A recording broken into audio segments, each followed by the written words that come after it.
Hello guys, তো আমার বিয়ের সময় যখন আমার বিয়ে হচ্ছে তো সবারই যেরকম উঠানের মধ্যে প্যান্ডেলের ভেতরে খাট, ড্রেসিং টেবিল, সুকেস যা যা দেয় সবই থাকে। তো আমার বিয়ের সময় কিচ্ছু ছিল না। তো সবার ধারণা যে হ্যাঁ আমার বাড়ি থেকে আমাকে কোনো খাটটা কিচ্ছু দেয় নেই।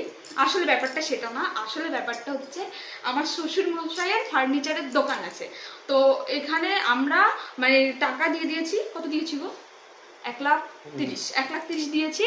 তো আমার শ্বশুর মশাই আমাকে খাট, ড্রেসিং টেবিল, সুটকেস সবকিছু বানিয়ে দিয়েছে। তো চলো তোমাদেরকে প্রমাণ সহকারে দেখাই কি কি দিয়েছে।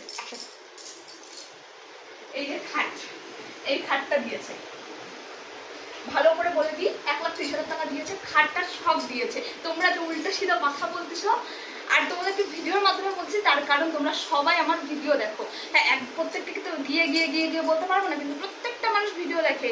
আমি কিন্তু ফেমাস নই, কিন্তু আমার পাড়ায় গ্রামে আমি খুব ফেমাস।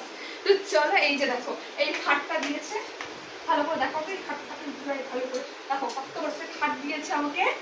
এই যে আমার পছন্দের ড্রেসিং টেবিল দিয়েছে। এই যে ড্রেসিং টেবিলটা ভালো করে দেখাও, ড্রেসিং টেবিল।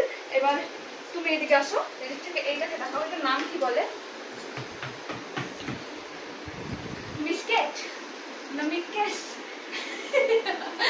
এইটা দিয়েছে, দেখো এইটা দিয়েছে। ভালো করে দেখা যাচ্ছে?